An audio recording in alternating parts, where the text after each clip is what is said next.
আমি senior citizen নিয়ে কাজ করি। আর সময়ের ব্যাপারটা বেঁধে দিলে আসলে এখানেই শেষ হয়ে যায়। আমি চেষ্টা করব খুব দ্রুত শেষ করতে। তো যে কথা আসলে পরিবেশটা কিন্তু খুব থমথমে হয়ে গেছে। ওনার বক্তব্যে আমিও একদম মানে কি বলবো, আমি যে বলতে চেয়েছিলাম হারিয়ে ফেলেছি। তো যে কথাটা আমি বলবো, প্রবীণ এক সময় আমাদের একান্নবর্তী পরিবার ছিল, ঘরে ঘরে মা চাচি দাদি তাদেরকে নিয়ে আমরা বসবাস করতাম। সেটা কিন্তু উঠে গেছে। আমাদের বাচ্চারাও জানে না যে কোনো প্রবীণ বাড়িতে থাকে এবং তাদের সাথে গল্প গুজব করা যায়, এটা কিন্তু তারা জানে না। তারা মাঝে মধ্যে দেখে যে কেউ বাসায় বেড়াতে আসে, আচ্ছা এটা হয়তো দাদা বা দাদি। তো এটা তো একটা কথা গেল, কিন্তু আমি বলতে চাই প্রবীণের স্বাস্থ্য। আমাদের বাড়িতে আমার মা চাচি দাদি যারাই আছেন, আমরা কতক্ষণ খবর রাখি যে তার শরীরের কি অবস্থা। যখন তার বয়স 60 থেকে 70 বা 70 আপ, তারা নানাভাবে রোগে আক্রান্ত হয়। তারা breast cancer, uterus cancer, through cancer, tongue cancer. পান খায়, তারা পান খাওয়ার পরে জিহ্বায় যখন ঘা হয় তখন তারা মনে করে যে এটা নেহাতি ঘা। আসলে কিন্তু সে জর্দা খৈনি এগুলা খেয়ে তার জিহ্বাটা ক্ষত করে ফেলে। এবং তারা রিবোফ্লেভিন খায় যে মনে হয় ভিটামিন সি এর অভাব। এই অসুখটাই কিন্তু একদিনে ক্যান্সারের রূপ নেয়। তখন কি বলে, আমরা এত অজ্ঞ, বলি যে জিহ্বায় ঘা হয়েছে, কিন্তু ডাক্তার পর্যন্ত আমরা যাই না। এরপর ব্রেস্ট ক্যান্সার, 60 থেকে 70 পর্যন্ত ব্রেস্ট ক্যান্সার হয়।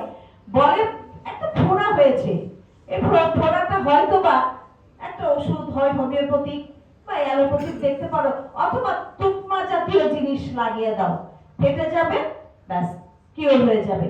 কিন্তু আমরা কিন্তু তলিয়ে দেখি না যে আসলে সে ভিতরে ভিতরে ক্যান্সার পেশেন্ট। আমরা কিন্তু তাকে হারাচ্ছি। টুডে এন্ড টুমরো সে তাই হয়ে যাচ্ছে, চলে যাচ্ছে সে আমাদের কাছ থেকে। আমরা বলছি কি ফোড়া হয়েছিল, তলিয়ে দেখছি না।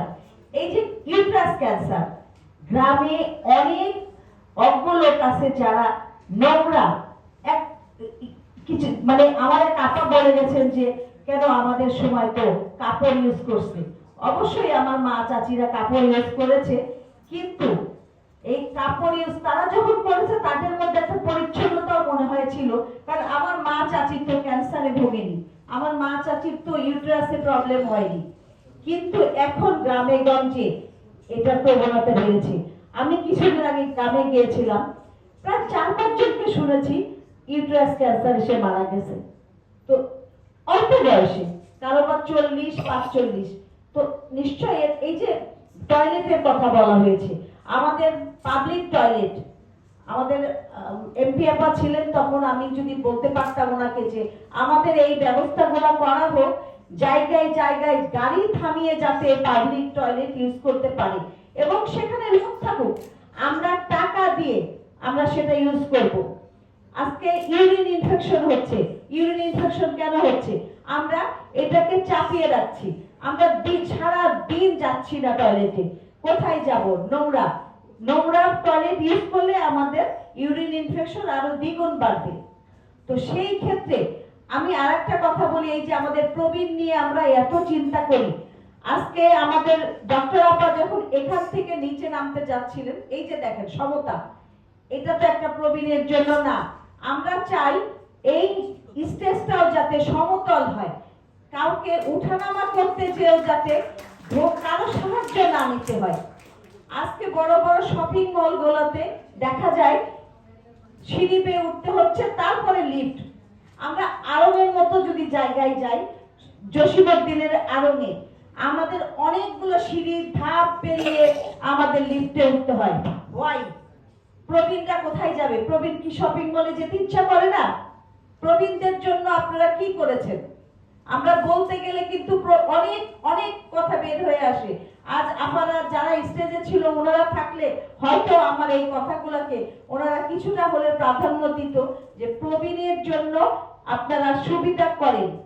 এই যে প্রবীণ অফিসে গেলে যখন প্রবীণের চাকরি চলে যায়, একটা নারী প্রবীণ যখন চাকরি চলে যায়, সে রিটায়ারমেন্টে যায়, প্রতিদিন তার পক্ষে এই পেনশনের টাকা নিতে আসতে ধর্ণা করতে হয় এবং তার পাশের কলিগও তাকে সাহায্য করে না। সে বলে আপনি আবার ঘুরে আসেন, কিন্তু সে মনে করে না এই দিন তারও আসবে, এই কথা কিন্তু সে একবারও মনে করে না। তো আমি বলতে গেলে কিন্তু দিন ফুরিয়ে যাবে, আমি অনেক বলতে চাইবো, আমার বলার সীমানা ছাড়িয়ে যাবে, কিন্তু বলা শেষ হবে না। সবাই ভালো থাকবেন, আমার জন্য দোয়া করবেন। আর আমিও চাই প্রবীণদের ভালোবাসি, প্রবীণরা যাতে সুরক্ষিত থাকে। প্রবীণদের প্রতি আমার অত্যন্ত শ্রদ্ধা, ভালোবাসা। আমি সবসময় প্রবীণদের ভালোবাসি এবং ভালোবেসে যাব। আল্লাহ হাফেজ। অত্যন্ত গুরুত্বপূর্ণ একটি প্রশ্ন।